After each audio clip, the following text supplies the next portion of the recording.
राधा स्वामी दाता दयाल के दया, राधा स्वामी सार, राधा स्वामी। सबसे हाथ जोड़कर विनती है, जितनी देर सत्संग हो वाणी हो उतनी देर आप शांति से सुनते रहे, क्योंकि हमारा कोई पिछला कर्म था जिसकी वजह से हमने सत्संग मिल रहा है।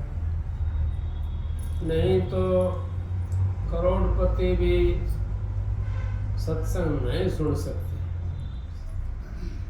क्यों नहीं सुन सकते? को माया के अंदर लिप्त रहते हैं। उनका कोई पिछला कर्म जो था ना, उनका दान पुण्य करावड़ तो था, उनको माया मिल गई, लेकिन सत्संग नहीं मिला उनको।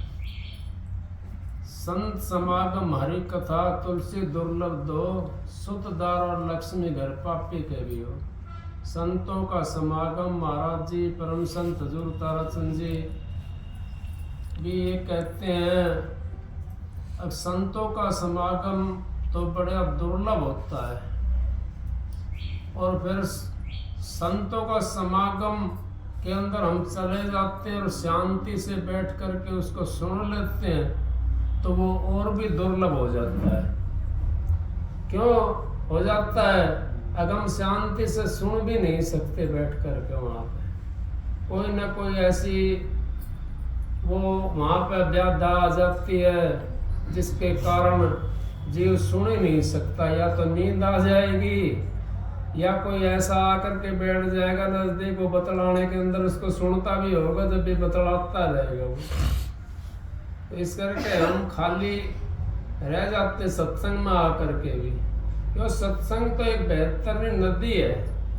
परम संत हजूर ताराचंद जी महाराज भी कहते हैं, सत्संग के अंदर जो जीव आता है और जैसा जो भाव लेकर के आता है उसका भाव पूर्ण हो जाता है। तो संतों के दरबार में सारी चीज मिलती है। संतों के दरबार में हर चीज मिलती है, हर चीज वहां से प्राप्त हो सकती है। क्यों हो सकती है? संतों के पास में तो खजाना है, उस माल का खजाना है। राजा भाई यहाँ आ जा। उस माल का खजाना है जिसके लिए हम तड़पते डोल रहे हैं। और जब उस खजाने के अंदर हमारा साझा हो गया तो फिर कौन सा काम रहेगा हमारा? फिर कोई काम ऐसा नहीं रहा हमारा। क्यों नहीं रहा हमारा? अब हमने तो पहुंचना तो संतों के पास में है, और जब संतों के पास में हम पहुंच जाते हैं तो हमारा काम खत्म हो जाता है। जैसे माँ के पास में बच्चा पहुंच जाता है तो वो फिर रोना भी बंद कर देता है और उसको शांति मिल जाती है। तो शांति अगर हमने चाहिए, उन संतों के पास में हम पहुंच जाते हैं तो हमारा को शांति मिल जाती है। शांति वहां होती है और शांति कहीं नहीं होती। क्यों नहीं होती कहीं?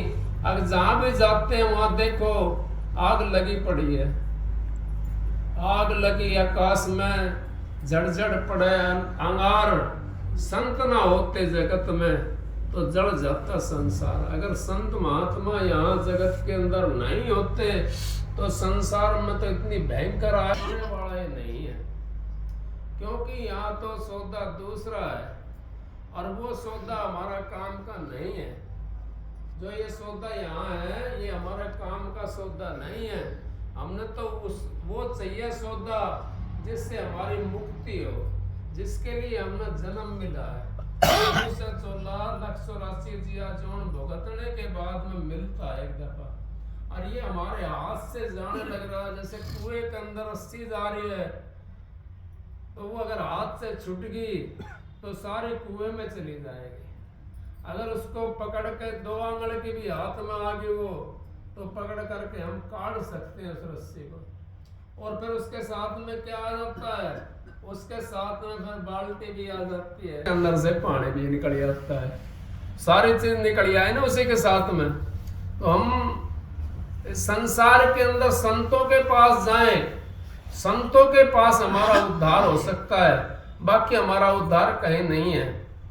किसी से बतला कर देख लो, थोड़ी देर आप बतलाओगे फिर जब उठकर चलने लग जाए ना, उसको बैठवाने की कोशिश करना, वो अपना आप बता देगा, हमने पूछने की जरूरत नहीं है उससे, वो अपना आप बता देगा मेरे को ये तकलीफ है, मैं चाहता हूँ, मेरे को परेशानी है, मेरा ये काम बिगड़ जाएगा, फलाना काम बिगड़ जाएगा, वो अपना आप बताना शुरू कर देता है। हमने बताने की पूछने की जरूरत नहीं होती उनसे। क्यों? नानक दुखिया सब संसारा, सुखिया केवल नाम आधार। जो नाम के आधार पर रहता है वो तो सुखी है, और जो नाम को छोड़ करके इधर उधर भटकता डोलता है वो दुखी हो जाता है। और जिसने नाम ही नहीं लिया तो फिर उस पर तो कितना भारी दुख है, क्योंकि उसको तो कहीं शांति नहीं है, जहां भी जाता है वो तो अगला बात नहीं करता। मान ले हम कहीं मंदिर में चले गए, मंदिर में या कहीं मस्जिद में चले गए, गुरुद्वारा में चले गए, तो वहां पे कोई बात करने वाला थोड़ी है।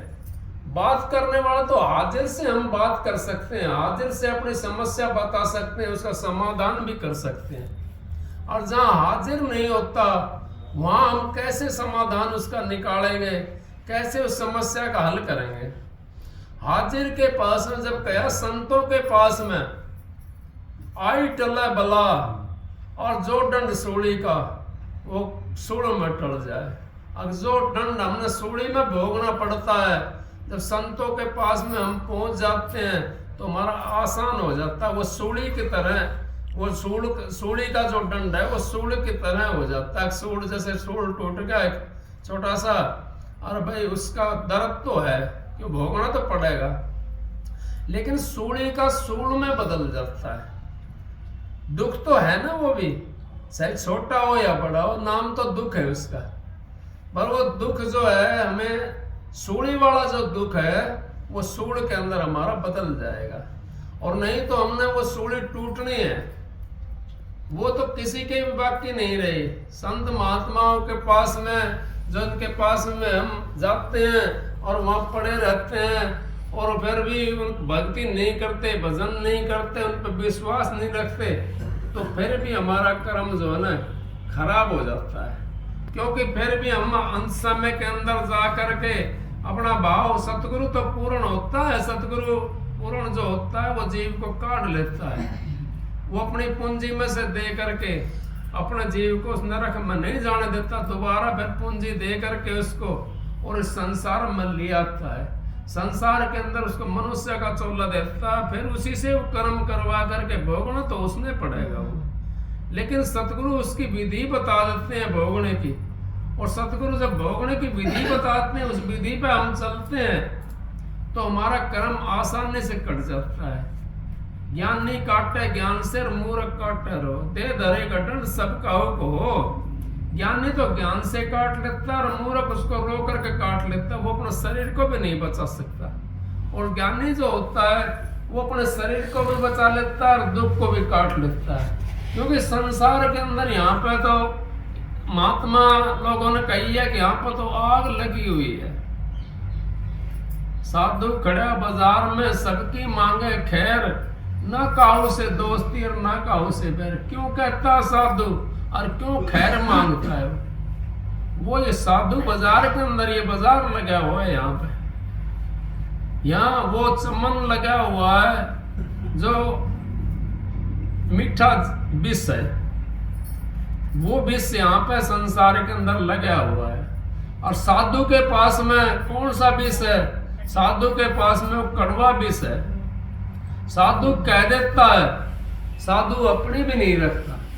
वो कड़वा विष कौन सा है? वो सच्ची बात कह देते हैं। और सच्ची बात अगर किसी को कोई परेशानी होती हो उससे, तो भाई उसकी मर्जी है।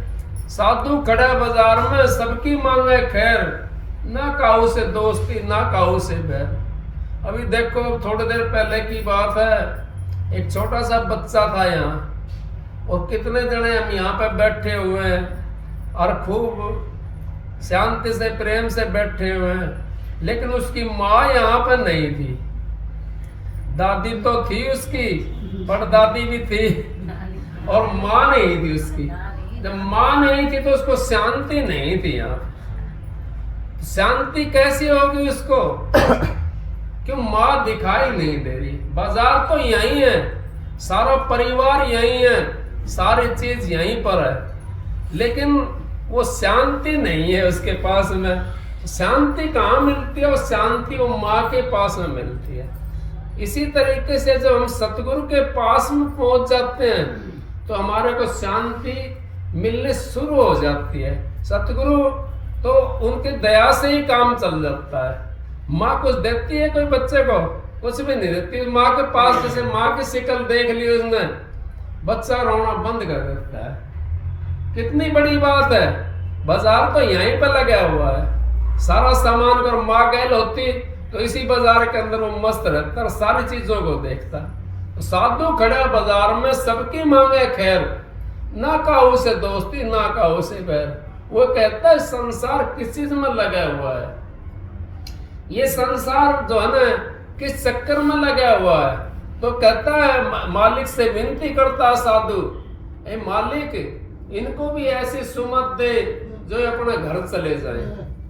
सबकी खैर मनाता है, ये अपने घर चले जाए, वो भजन करके, वो सतगुरु के पास जा करके अपने घर चले जाए, जहां से आए थे वहां पर चले जाएं। ये तो फीका सौदा है यहाँ का। तो यहाँ तो संसार जो है मीठा, वो लगता तो मीठा है। संसार में हमें जो है ना बड़े कड़वास आती है।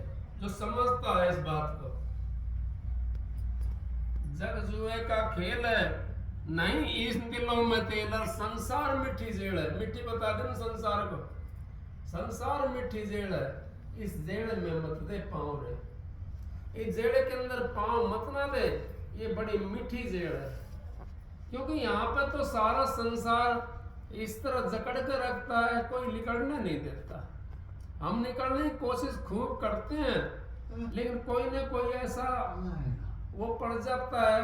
कोई किसी बच्चे की तरफ से पड़ जाता है, किसी और रिश्तेदार की तरफ से पड़ जाता है, कोई अपनी ऐसी बीमारी आ जाती है जिसकी वजह से हमारे को वो परेशानियां हो जाती है। ये मीठी जेड़ है। महाराज जी कहते थे, महाराज जी परम संत हजूर ताराचंद जी, जेलर भी जेड़ के अंदर रहता है और कैदी भी जेल के अंदर रहता है, लेकिन अपनी मर्जी से कहीं नहीं जा सकता। और जेलर जो है अपनी मर्जी से वो सारी जेल के अंदर घूम सकता है, लेकिन है तो दोनों जेल के अंदर। जेलर भी जेल में और कैदी भी जेल में। तो हमारे जो प्रेम की जो हथकड़ी लगी हुई है, जो बंधन की हथकड़ी लगी हुई है, ये तो मिठी जेड़ है। और एक जेड़ वो होती है जो हमने नाम नहीं लिया, और नाम भी नहीं लिया हमने, और वहां पे हम पहुंच गए, तो हमारे को वो जेड़ है उसके अंदर से हम निकल नहीं सकते। उसके अंदर से तो कौन निकालेगा? उसके अंदर से तो वो सतगुरु निकाल सकता है। सतगुरु जेड़ के अंदर से निकाल देता है, जहां पर हमने दोबारा नहीं आना पड़ेगा। अगर जेलर किसी को निकालना चाहे तो निकल सकता है, जेलर के हाथ में पावर होती है, लेकिन है तो जेड़ के अंदर वो, दोनों जेड़ के अंदर हैं। तो इस करके हम बच जाते हैं संसार के अंदर। हमने सतगुरु हमारे को काटने आए हैं संसार से। वो रुका बोलते हैं, वो जैसे संत मता अकाद सुत बैरी को दे, काका हाथ पढ़ाए के फिर अपना कर ले। संतों का मार्ग जो है ये कोयल की तरह है। कोयल सावन भादों के अंदर कागली के अंडों के अंदर अंडे दे देती है, और वो अंडे दे करके चली जाती है। वो फिर उनको सेती भी नहीं है, उनको पालती भी नहीं है, उनको चुगा भी नहीं खिलाती वो। और फिर जब वो बड़े हो जाते हैं, काग से पढ़वाती है उसको। क्यों पढ़वाती है काग से? आपने कभी विचार लगाया? अगर वो पालती वहां पर तो उसको कोई पाल नहीं देता। वो काग भी उसको उठा ले जाते, और चिल कौवे और उठा ले जाते उसको, तो वो पाल नहीं सकती थी। और कागली के उसमें दे दिया उसको अंडे को, तो कागली ने उसको सेक करके बच्चा बना करके और उसको पाल भी दिया चुका ला करके। तो संसार के अंदर हम आते हैं यहाँ पे उस कागली के तरियाएं संत महात्मा यहाँ पे आते हैं, छोटी जगह पढ़वा लेते हैं और फिर ऐसी बोली बोलते हैं जो संतों का जीव है वो संतों की गैल हो जाते हैं, और जो संसारी जीव हैं जो कागली के बच्चे हैं वो वहीं पे रह जाते हैं। तो कोयल अपने दूसरे पेड़ के ऊपर से वो उड़ारी भरने लायक हो जाते हैं, उसको ये भी पता, ध्यान बहुत ज्यादा रखती है वो। संत ना होते जगत में जड़ मरता संसार, ध्यान बहुत ज्यादा रखती है कोयल। वो पेड़ के वहीं रहती नजदीक है लेकिन वो खिलाती पिलाती कुछ नहीं है। और दूसरे पेड़ के ऊपर बैठ करके जब उड़ारी भरने लायक हो जाते हैं, दूसरे पेड़ पर बैठ करके वो अपनी भाषा बोलती है, तो कोयल के बच्चे फटाक दे इसने वहां से निकल करके और उस अपनी माँ की गैल हो जाते हैं। क्यों संत महात्मा भी संसार में आकर के जो जगह जगह सत्संग करते हैं वो अपनी भाषा बोलते हैं, और जो उनके जीव है ना उनके साथ में लग जाते हैं, और जो बहकने वाले हैं ना वो तो आकर के भी छोड़ कर चले जाते हैं, जो बहकने वाले होते हैं। इस करके संसार में संत ही काट सकता है, बाकी किसी की ताकत नहीं है। जीव भ्रम के अंदर पड़ा हुआ है। यहाँ पे हमारे को कोई भी रास्ता दिखाने वाला नहीं है, बिना संत के रास्ता नहीं दिखा सकता। अगर रास्ता दिखाएगा तो हमारे को वो रास्ता दिखाएगा जो पूजा पाठ का रास्ता है या होम यज्ञ का रास्ता है। होम यज्ञ से हमारा उद्धार नहीं होगा, क्योंकि हमने तो उस घर जाना है जहां से जीवात्मा आई थी, उस मुकाम पे पहुंचना है जहां पे हमारी मुक्ति है। क्योंकि होम यज्ञ हम करते हैं, इससे तो पवित्र होता है, इससे तो हमारी जो घर गृहस्थी है वो पवित्र हो जाती है। होम यज्ञ से, पूजा पाठ से हमारा वातावरण शुद्ध हो जाता है। लेकिन हमने तो महाराज जी जब नाम लेते हैं हम संतों से, तो महाराज जी कहते हैं अगर नाम लिया जिन्हें सब किया, योग यज्ञ आचार तीर्थ व्रत परशुराम सभी नाम की लार। ये परशुराम की वाणी है। और तीर्थ व्रत सभी नाम की लार। फिर हम क्यों करते हैं, वो चीजों में क्यों फंसते हैं? जब हमने एक चीज ले ली तो सारा फिर हमारे हाथ के अंदर आ गया पसारा। फिर हम उनको क्यों करते हैं, हम उनके अंदर क्यों बढ़ते हैं? क्योंकि उनसे तो हमारा जब हमने नाम ले लिया तो अपने तन की शुद्धि हो जाती है हमारी। वही तो मंत्र है जो हमने भजना है, और वही राम का नाम का मंत्र है, वही वेदों के अंदर मंत्र है। स्वामी स्वामी सारे वेदों के अंदर लिखा हुआ है। इससे अलग कहीं कुछ लिखा हो तो बताओ। स्वामी से ऊपर किसी ने कुछ लिखा देखा है? नहीं देखा। क्यों नहीं देखा? स्वामी से ऊपर कुछ है ही नहीं, उस मालिक से ऊपर कुछ भी नहीं है। ये जो है ना सर्वदेशी हो रहा है जीव, और इसको हमने एक देशी करना है। हमारे शरीर के अंदर फंसा पड़ा है सारा, ये संसार के अंदर फंसा पड़ा है, ये सर्वदेशी है। सारी चीजों में ये विराजमान है। और इसको जब हम ध्यान भजन करके और एक रह कर लेंगे तो ये एक देशी बन जाएगा, और ये एक देशी बन करके अपने उस मुकाम पर चला जाएगा जहां से जीवात्मा आई थी। उस मुकाम पर ये पहुंच जाती है और अपने घर की तैयारी कर लेती है और घर में पहुंच जाती है। और ये लेकिन पहुंचती कैसे? संतों की दया और मेहर से पहुंचती है। मैंने शब्द सुना था बिना मेहर के, गुरु की अगर बिना मेहर होती है, नहीं होती मेहर गुरु की, तो हम उस घर में नहीं पहुंच सकते। गुरु की दया से पहुंचता है। भाई कहने लगा गुरु क्या करता है, गुरु क्या कर सकता है? महाराज जी कहने लगे भाई ठीक है कोई बात नहीं, अब गुरु क्या कर सकता है? राजा की मिसाल है ये, पहले बताइए। मैंने वो राजा था, वो अपने गुरु के ने कहने लगा अब गुरु क्या कर सकता है? गुरु नाम ले दिया, कमाई कर लेंगे अपना आप करेंगे जो कुछ करना है। तो बोले भाई ठीक है। अब वो दूसरे देश में चला गया, वहां पर उसने घोड़े खरीद लिए। देश नजदीक था, वो गुरु भी वहीं पे पहुंच गया उसी देश के अंदर। और वो सत्संगी जीव थे बहुत ज्यादा वहां पर। उधर वो सत्संग कर रहा है गुरुजी, और उसने घोड़े खरीद लिए, घोड़े खरीद के कहने लगा कहा जाओ भाई मेरे तंबू के अंदर वहां पे जो है ना अपनी जो है हिसाब किताब कर लो, वहां पर मैं आपको दूंगा। उसने घोड़े चढ़ा दिए जहाज के अंदर अपने देश के लिए। और राजा तंबू के अंदर जब बढ़ा तो जाकर देखा जो मोर सर्पियां उसने लेके गया था यहाँ से, वो सारी एक बंटा उगाड़ा। देख तो ले इसको, क्योंकि मन में तो काला पहले में आ गया उसका।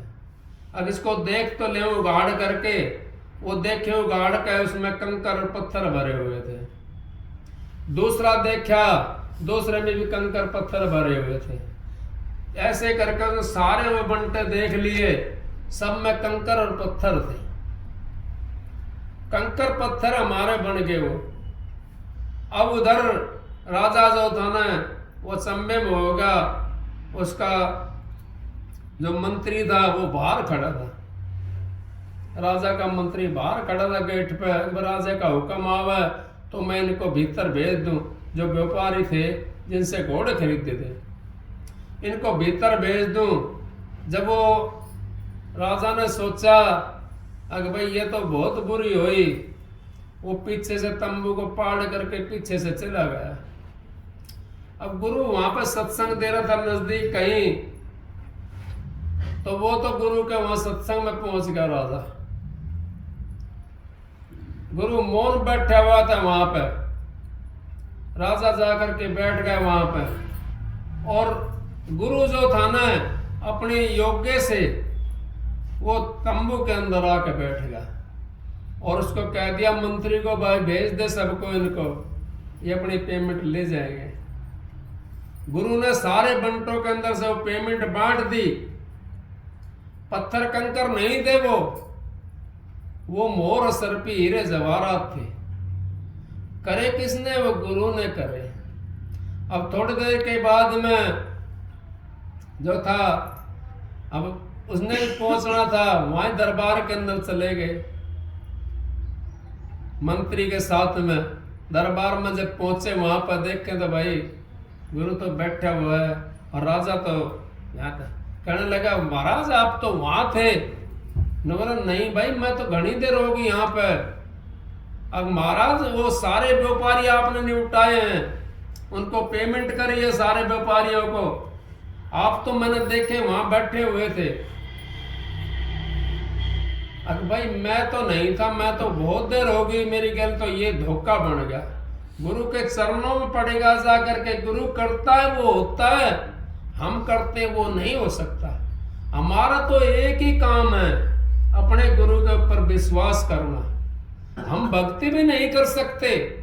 कोई ये सोचता हो अब मैं भक्ति बैठ करके कर लूंगा, जोर के बल कर लूंगा, जोर के बल भक्ति नहीं हो सकती। और सदा दिन एक से नहीं होते इंसान के। आज आपकी भक्ति कितनी बनेगी, कल कितनी बनेगी, परसों कितनी बनेगी, कुछ पता नहीं है। कभी हाथ दुखने लग जाता है, कभी पैर दुखने लग जाते हैं, कभी शरीर दुखने लग जाता है, कभी और कोई तकलीफ हो जाती है। तो जब गुरु की दया होती है तो कोई भी तकलीफ नहीं हो सकती और भजन हमारा बढ़ना शुरू हो जाता है। इस करके हमने गुरु को साथ लेना पड़ता है। गुरु को जिसने साथ ले लिया वो तो उस घर में पहुंच गया, और जिन्होंने गुरु को छोड़ दिया वो उस घर में नहीं पहुंच सकता। गुरु के बिना हमारा पत्ता भी नहीं हिल सकता। क्यों नहीं हिल सकता? गुरु एक ऐसी चीज है, वो तो रूहानियत है। तुलसी साहब ने कही है, तुलसी कहे मैं संत सीना और संत कान पर बीना। कोई कहे मैंने संत को छीन लिया तो मैं इस बात को नहीं मानूंगा। अजन तो हाथ को कान पर लगा दिया जा करके, ऐसे नहीं होगा। संत तो चीनना जो होता है, संत को चीनना हमने, संत की वाणी के ऊपर विश्वास करना है। संत बोलना सहज हुआ, संत का कहा मिथ्या नहीं जाए। हम तो संतों की वाणी को नकार देते हैं, संतों के वचन को जब नकार देते हैं तो हमने दुख पाना पड़ता है। संत तो बहुत बातें कहते हैं, संत क्या कहते हैं? संत यूं कहते हैं, पराई स्त्री से कमरे के अंदर नहीं बतलाना, अपने पैरों का हाथ नहीं लगवाना पराई स्त्री के। स्त्रियों को यूं कहते हैं, अपने पति के सिवा किसी दूसरे का हाथ नहीं लगाना, अपने सासू ससुरों की सेवा करना। क्या हम संतों की बात को मानते हैं? क्या उनके वचन पर चलते हैं? नहीं। क्यों नहीं चलते उनके वचन पर? फिर हमने दुख पाना पड़ता है। उनके वचन पर अगर हम चल पड़े तो हमने दुख पाना नहीं पड़ेगा, और उनके वचन पर अगर हम नहीं चले तो फिर हम दुखी हो जाते हैं बीच में। क्योंकि वो तो एक ढोला लगाते हैं हमारा, जैसे मकान के अंदर सेटरिंग लगाते हैं, वो ढोला लगाते हैं, वो तो हमारे को बताते हैं, करने वाला तो वो अपना आप है। करने नो दीदार महल में प्यारा है, करने नो दीदार महल में प्यारा है। अब इस महल के अंदर वो प्यारा बैठा हुआ है, वो सतगुरु बैठा हुआ है, हम उसको कहाँ कहाँ टोते हांटते हैं, कहाँ कहाँ पहुंच जाते हैं। उस सतगुरु धाम के लिए, उस चीज के लिए हम क्या क्या काम करते हैं, लेकिन फिर भी हम उसके पास में नहीं पहुंच सकते। करनैनो दीदार महल में प्यारा, एक महल के अंदर प्यारा बैठे हुआ सतगुरु अपने महल के अंदर बैठे हुआ। गुरु किया देखो और सतगुरु चिन्ह ना, भव सागर की नाव में फिर गोता खाए। अब गुरु तो हमने बना लिया, लेकिन सतगुरु चिन्हने की हमने कोशिश नहीं करी। सतगुरु चिन्ह ना, गुरु हमने बना लिया, गुरु तो हमने बहुत बनाए, सतगुरु चिन्ह ना। सतगुरु वो होता है जो यहाँ भी होता है और वहां भी होता है, उसको सतगुरु कहते हैं। और गुरु उसको कहते हैं जो यहाँ होता है, वो वहां नहीं मिल सकता, क्योंकि वहां तो सतगुरु ही मिल सकता है, यहाँ पे तो गुरु मिलेगा। वो सपने के अंदर तो कोई भी किसी का रूप भी धर करके प्रकट कर सकते हो आप। सपने के अंदर मिलने वाला वो सतगुरु नहीं होता। जो अंतर में जब हम हमारी चाल बनेगी, जब अंतर में हम चढ़ेंगे, उस रास्ते के अंदर जब हम पहुंचेंगे, उस धाम में पहुंचेंगे, तो हमारे को बैठा मिलेगा वहां पे, इस जगह के ऊपर बैठा मिलता वो। और जब वहां पे उसके दर्शन हो जाएंगे, उसको बोलते हैं नूरी गुरु, सतगुरु चिन्ह ना। और जब सतगुरु चिन्ह नहीं हमने, तो फिर बताओ वो गुरु बना लिया देखो, और सतगुरु चिन्ह ना।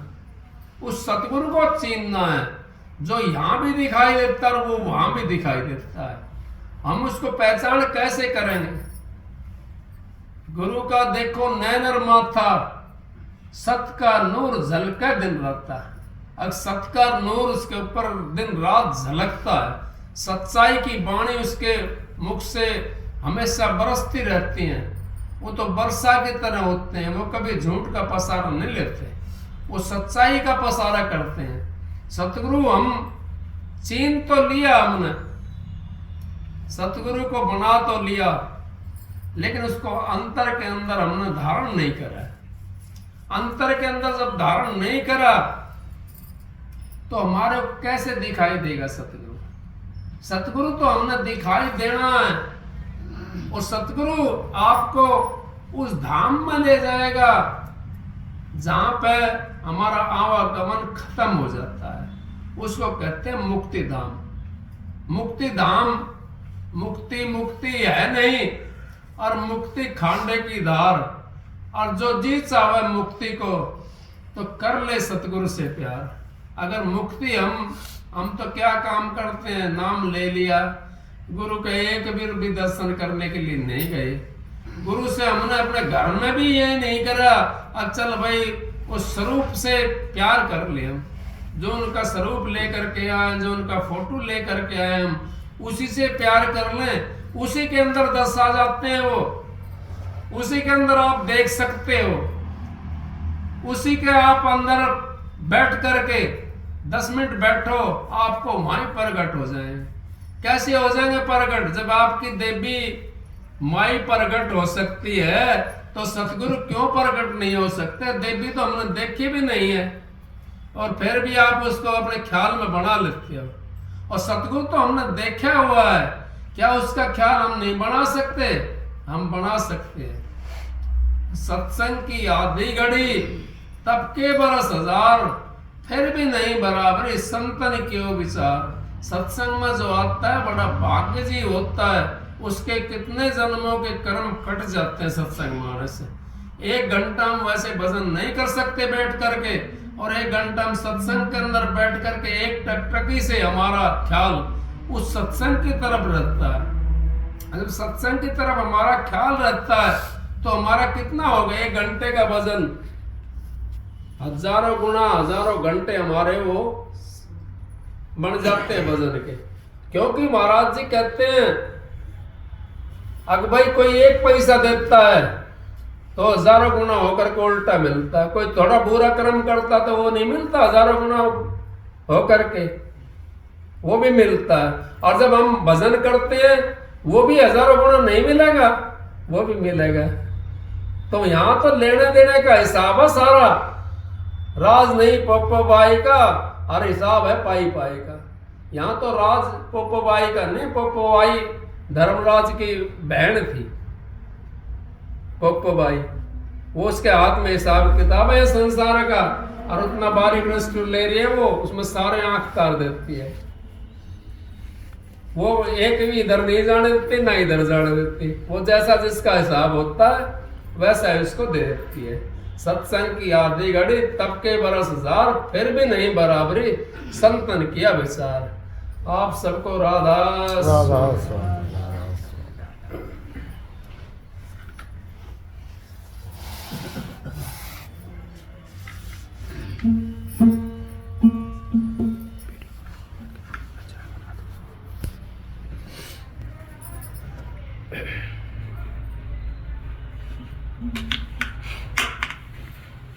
Mm-hmm.